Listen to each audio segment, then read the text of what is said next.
హల్లెలూయా. దేవునికి మహిమ కలుగును గాక. చక్కగా మూడవ మాటను వివరించిన ఎర్నెస్ట్ బ్రదర్ గారికి సంఘం అంతటి తరపున ప్రత్యేకమైన వందనాలు. నాలుగో మాట మత్తయి సువార్త 27వ అధ్యాయం 46వ వచనం.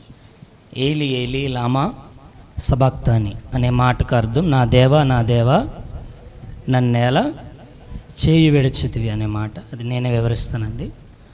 అందరూ వాక్యాన్ని తీయాల్సిందిగా తెలియజేస్తున్నాను.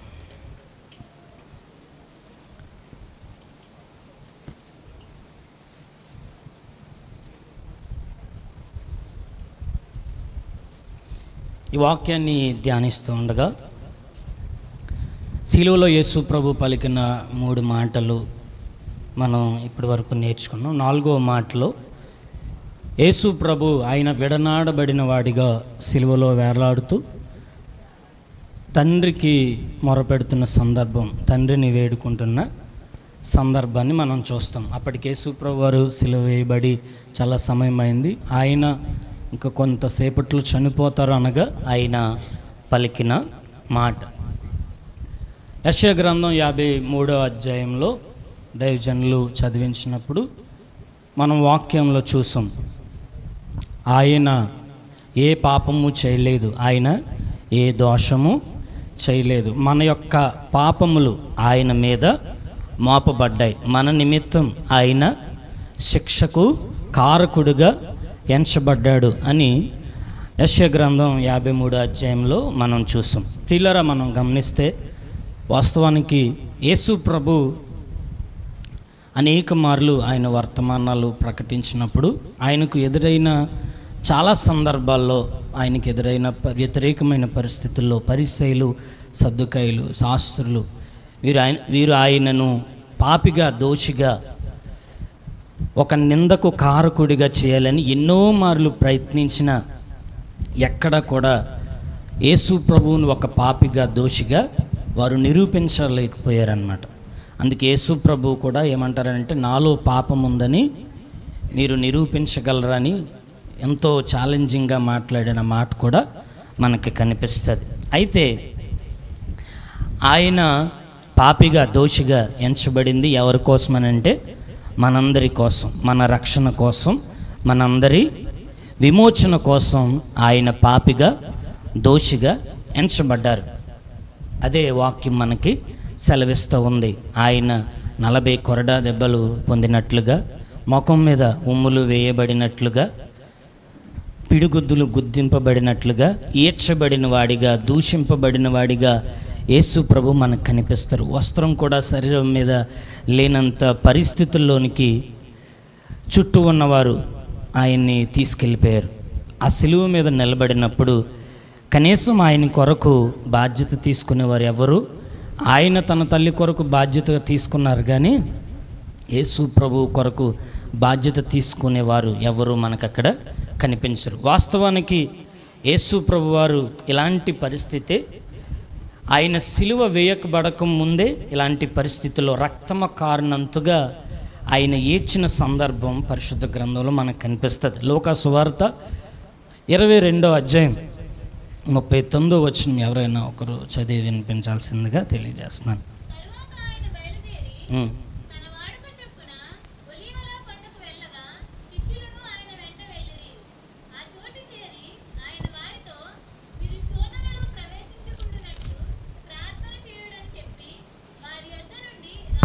ఆయన 44వ వచనం చదవండమ్మా.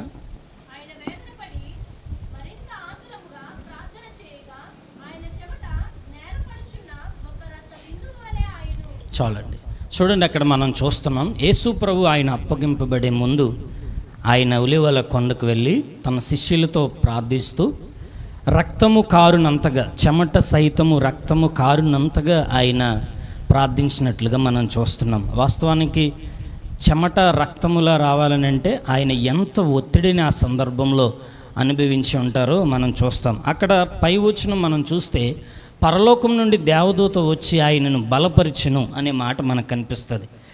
అక్కడ దేవదూత వచ్చి ఆయన బలపరిచినట్లుగా మనం చూస్తాం. కానీ సిలువలో ఆయనను బలపరచడానికి ఎవ్వరూ లేని పరిస్థితుల్లో ఆయన నిలబడ్డారు. శిష్యులు యేసు ప్రభుని విడిచి వెళ్ళిపోయారు. పేతురు గారు కొంత దూరం మాత్రమే ఆయన రాగలిగారు. యోహాను గారు ఆయన సిలువ వరకు రాగలిగిన ఆయన ఏమీ చేయలేని పరిస్థితి. తన సొంత తల్లి సైతం అక్కడ నిలబడిన వారెవ్వరూ కూడా ఆయనకు సహాయం లేని పరిస్థితుల్లో ఆయన పలికిన మాటే ఈరోజు మనం ధ్యానిస్తున్న 4వ మాట. నా తండ్రి, నా దేవా, నీవేళ నా చెయ్యి విడిచితివి అని దేవునికి ప్రార్థిస్తున్నారు. వాస్తవానికి యేసు ప్రభు ఆ పరిస్థితుల్లో నిలబడడానికి ప్రథమ కారణం ఎవరనంటే, ఆ కాలంలో ఆయనకి శిక్ష విధించిన పరిసయ్యులు, శాస్త్రులు, పిలాతు వీరు కాదు అండి. అది కేవలం మనం మాత్రమే, మన పాపాలు మాత్రమే ఆయనను అలాంటి పరిస్థితుల్లోనికి తీసుకొచ్చినట్లుగా మనం చూస్తున్నాం. ఆయన విడనాడబడ్డాడు.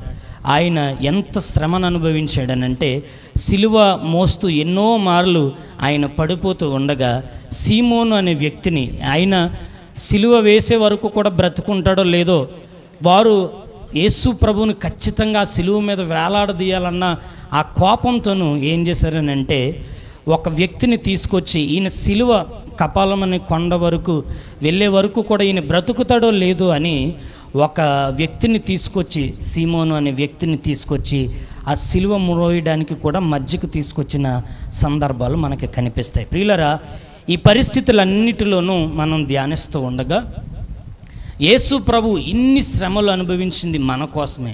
యేసు ప్రభు ఇన్ని నిందలు అనుభవించింది మన కోసమే. యేసు ప్రభు ఇంత శ్రమను ఆయన మోసింది, ఆయన భుజముల మీద మోసింది మన కోసమే. కొరడాలతో చేల్చబడింది, ఉమ్మి వేయబడింది, పిడిగుద్దులు గుద్దబడింది మన కోసమే అని ఈ వాక్యాన్ని బట్టి నేను మీకు ప్రకటిస్తూ ఉన్నాను. ఇలాంటి వ్యతిరేకమైన పరిస్థితులు, ఇలాంటి శ్రమతో నిందతో కూడిన పరిస్థితులు ఆయన ఎదుట కనిపిస్తూ ఉన్నా, ఆయనను విడిచిపెట్టిన పరిస్థితులు అక్కడ ఉన్న యేసు ప్రభు ఆయన కనపరిచిన గొప్ప విశ్వాసము, ఆయన మనకు నేర్పిస్తున్న ఒక శ్రేష్టమైన విషయాన్ని ఈరోజు మీకు తెలియపరచాలని నేను ఆశపడుతూ ఉన్నాను. హెబ్రీలకు రాసిన పత్రిక 5వ అధ్యాయంలో యేసు ప్రభు మరణమును గూర్చి కొన్ని మాటలు రాయబడ్డాయి. హెబ్రీలకు రాసిన పత్రిక 5వ అధ్యాయం 7వ వచనం నేను చదువుతున్నాను, చూడండి. శరీరధారి ఉన్న జన్ముల్లో మహారోదనతోనూ కన్నీళ్లతోనూ తను మరణం నుండి రక్షింపగలవానికి ప్రార్థనలు, యాచనలను సమర్పించి భయభక్తులు కలిగి ఉన్నందున ఆయన అంగీకరించబడ్డాను. వాస్తవానికి ఒక్క వ్యక్తి పాపం చేస్తే ఆ వ్యక్తిని క్షమించడానికి ఒక తల్లే కానీ తండ్రే కానీ ఒక చిన్న పాపం చేసిన, ఒక చిన్న తప్పిదం చేసిన, ఒక చిన్న దోషం చేసిన కుటుంబం మీదకి నింద, ఏదైనా ఒక బలమైన నిందను తీసుకొచ్చిన సొంత తల్లి తండ్రి అంగీకరించడానికి ఎంతో ఆలోచిస్తారు. ఎంతో ఆలోచించి ఆ బిడ్డను క్షమించడానికి, ఒకవేళ తన సొంత కుమారుడే తన సొంత కుమార్తె ఏదైనా పాపం చేసి దోషం చేస్తే అతను అంగీకరించడానికో లేదంటే మనస్సును చేర్చుకోవడానికో చాలా ఆలోచిస్తారు. ఎందుకనంటే లేని నిందను, లేని ఆలోచనను, లేని పాపాన్ని, లేని శాపాన్ని మన కుటుంబం మీదకి ఈ వ్యక్తి తెచ్చాడు, నా కొడుకు తెచ్చాడు, నా కూతురు తెచ్చిందని అతనితో మాట్లాడడానికి కానీ ఆమెతో మాట్లాడడానికి కానీ చేర్చుకోవడానికి కానీ ఎంతో ఆలోచిస్తారు, ఎంతో సంకోచిస్తారు. కానీ ఇంత లోక సంబంధమైన లోకస్తులందరి పాపాలు యేసు ప్రభు మీద ఉన్న తండ్రి ఆయనను అంగీకరించెను అనే మాట మనకు అక్కడ కనిపిస్తుంది. మరలా నేను చదువుతున్నాను, చూడండి. తన్ను మరణం నుండి రక్షింపగలవానికి ప్రార్థనలు, యాచనలు సమర్పించి భయభక్తులు కలిగి ఉన్నందున ఆయన అంగీకరింపబడిను. తండ్రి ఎదుట ఆయన ఎందుకు అంగీకరింపబడ్డాడనంటే, ఇంత శ్రమ, ఇంత నింద, ఇంత భారం ఆయన మీద ఉన్న ఆయన దేవుని వాక్కును నెరవేర్చుటలో, దేవుడు ఇచ్చిన ప్రవచన పూర్వకమైన మాటలను నెరవేర్చుటలో ఎక్కడ ఆయన దారి తప్పలేదండి. ఆయన భయభక్తులు కలిగి ఉన్నందున అంగీకరించబడెను అనే మాట మనం అక్కడ చూస్తాం. యేసు ప్రభు ఇంత వ్యతిరేకమైన పరిస్థితుల్లో కూడా తండ్రి యందు భయభక్తులు కలిగి ఉన్నట్లుగా మనం వాక్యంలో చూస్తూ ఉన్నాం. ప్రియులరా, యేసు ప్రభు వంటి శ్రమలు మనలో ఎవ్వరము అనుభవించలేమండి. పేతురు గారు కూడా ఆ శ్రమను అనుభవించలే, పౌలు గారు కూడా ఆ శ్రమను అనుభవించలే. ఒకటి తక్కువ 40 కొరడా దెబ్బలు నేను అంగీకరించాను అన్నారు. కానీ యేసు ప్రభు వంటి భారమైన శ్రమను ఆయన అనుభవించినట్లుగా ఎక్కడ మనం చూడమండి. అంత శ్రమ ఆయన మీద ఉన్నా, అంత నింద ఆయన మీద ఉన్నా, రక్తము కారునంతగా ఆయన శ్రమ పడుతున్నా తండ్రి యందు భయభక్తులు కలిగి ఉండటంలో ఆయన ఎక్కడ వెనుతిరగలేదు. యేసు ప్రభు ఆయన శిలువ మరణం ద్వారా మనకి నేర్పిస్తున్న మొట్టమొదటి విషయం ఏంటనంటే, మనము ఎంత శ్రమ అనుభవించినా, వాస్తవానికి యేసు ప్రభు అనుభవించిన శ్రమలో ఒక 10% కూడా మనం అనుభవించలేమండి. ఎందుకు? ఇంత భారమైన ఎండలో 1 గంట ఆ ఎండలో పని చేయాలంటేనే ఎంతో శ్రమ, ఎంతో వేదన అనుభవించేస్తాం మనం. ఎన్నో డ్రింక్స్ కావాలి, అవసరమైనవన్నీ దగ్గర పెట్టుకుని కానీ ఎండలో ప్రయాణం చేయడానికి కానీ, ఎండలో నిలబడడానికి కానీ ఇష్టపడం. కానీ యేసు ప్రభు ఆయన సిలువ వేయబడినది మొదలుకొని ఆయన 3 గంటల వరకు, మధ్యాహ్నం 3 గంటల వరకు ఆ ఎండలో ఆయన అలా శ్రమను అనుభవించినట్లుగా మనం చూస్తున్నాం.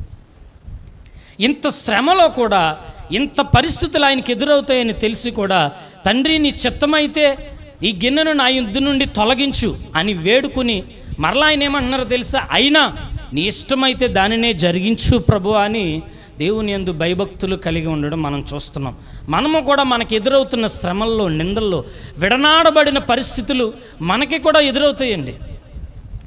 మన చుట్టూ ఎంతమంది ఉన్నా యేసు ప్రభువును సిలువలో ఎలా అయితే ఎవరు కనీసం ధైర్యపరచలేకపోయారో, కనీసం ఆయన పక్షంగా నిలబడలేకపోయారో, అలాగే కొన్ని శ్రమలు రక్తము కారునంతగా మన జీవితంలో ఎదురవుతున్న పరిస్థితులు ఉంటాయి. ఎన్నోసార్లు దేవా నన్ను ఎందుకు విడిచిపెట్టావని మనలో అనేక మంది దేవుని దగ్గర రోదనతో ప్రార్థించిన సందర్భాలు కూడా మన జీవితంలో మనకు ఉంటాయి. ఎన్నో మార్లు మన జీవితాల్లో పరిస్థితులన్నీ వ్యతిరేకమైపోయినప్పుడు, అనుకున్న వారు దూరం అయిపోయినప్పుడు ఎన్నో మార్లు దేవా నన్ను ఎందుకు విడిచిపెట్టావు ప్రభు అని ఇదిగో యేసు ప్రభు సిలువలో ఉండి రోదన చేసినట్లుగానే మనము అనేక మార్లు దేవుని ఎదుట రోధించిన సందర్భాలు మన ఎదుట ఉంటాయి. ప్రార్థన చేస్తాం కానీ దేవుని యందు భయభక్తులు కలిగి ఉండే విషయంలో అనేక మార్లు మనం తప్పిపోతూ ఉంటాం. దేవా నన్ను ఎందుకు విడిచిపెట్టావు, దేవా నన్ను ఎందుకు విడిచిపెట్టావు, ఈ శ్రమలో, ఈ యొక్క శోధనలో నన్ను ఎందుకు విడిచిపెట్టావు ప్రభు అని దేవుని దగ్గర ఏడుస్తాం. కానీ ఆ శ్రమలో, ఆ శోధనలో నిలబడాల్సిన పరిస్థితులు వస్తే ఆ శోధనలో నిలబడి దాన్ని జయించే ఆ బలాన్ని మనం పొందుకోమండి. చాలామంది వెనకడుగు వేసేస్తాం, చాలామంది. అయితే యేసు ప్రభు మనకు నేర్పిస్తున్న మొట్టమొదటి విషయం ఏంటనంటే, ఆయన అనుభవించిన శ్రమలో మనము ఎంత అనుభవిస్తున్నామో, ఆయన అనుభవించిన శ్రమలో మనం అనుభవిస్తున్నది కొంచెమే. ఆ శ్రమలో కూడా యేసు ప్రభు తండ్రి ఎడల భయభక్తులు కనపరిచినట్లుగానే మనకెదురవుతున్న శ్రమలలో, శోధనలో మనము వెనుతిరుగు వారముగా కాక దేవుని యందు భయభక్తులు కనపరుచు వారముగా మనం ఉండాలని యేసు ప్రభు మనకు తెలియజేస్తూ ఉన్నారు. రెండో మాట మనం చూస్తే, ఆయన కుమారుడయ్యుండియు తాను పొందిన శ్రమల వలన విధేయతను నేర్చుకునేను. యేసు ప్రభు కుమారుడయ్యుండి కూడా, వారసుడయ్యుండి కూడా ఆయన మనకి నేర్పిస్తున్న రెండవ పాఠం ఏంటనంటే, ఆయన విధేయుడయ్యాడు, తండ్రి మాటకు లోబడ్డాడు, తండ్రికి చిత్తానికి అప్పగించుకున్నాడు. రెండవదిగా మనలో ఉండాల్సిన లక్షణం ఏంటంటే విధేయత. యేసు ప్రభు తన శిలువ మరణం నుండి మనకి నేర్పిస్తున్న రెండవ విషయం ఏంటనంటే, ఎన్ని శ్రమలు వచ్చినా, ఎన్ని శోధనలు వచ్చినా, ఎన్ని నిందలు వచ్చినా, ఎన్ని వ్యతిరేకమైన పరిస్థితులు వచ్చినా, మరణమయ్యేంత పరిస్థితులు మన జీవితాల్లో మనకి ఎదురైనా మనము ఎప్పుడు దేవునికి విధేయుల మొగుటలో వెనుతిరగకూడదు. యేసు ప్రభు ఆయన విధేయతను నేర్చుకున్నారు.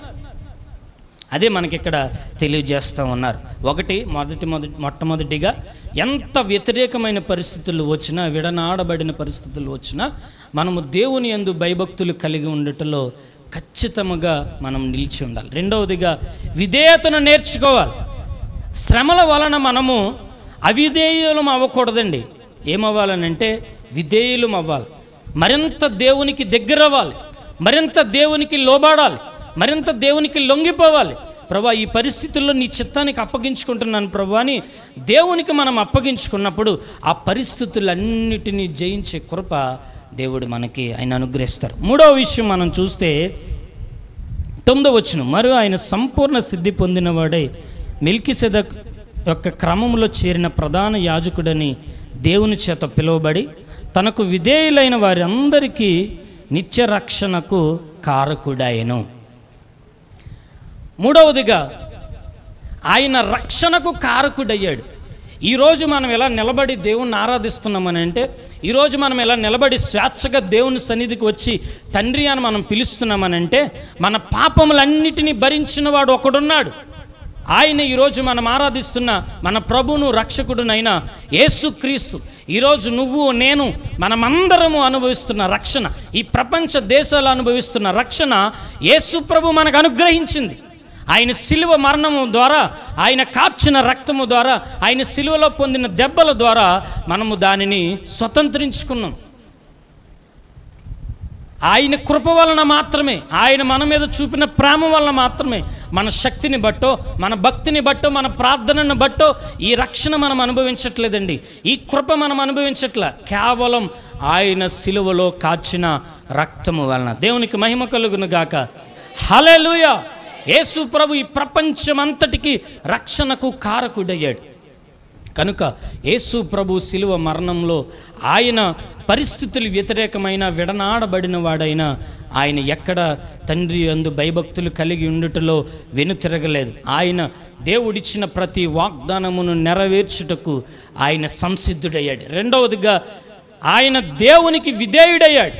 తండ్రి ఎదుట ఆయన సొంత కుమారుడైన ఆయన విధేయతను కనపరిచాడు. మనము కూడా దేవుని ఎదుట మనం విధేయతను కనపరుచు వారంగా ఉండాలి.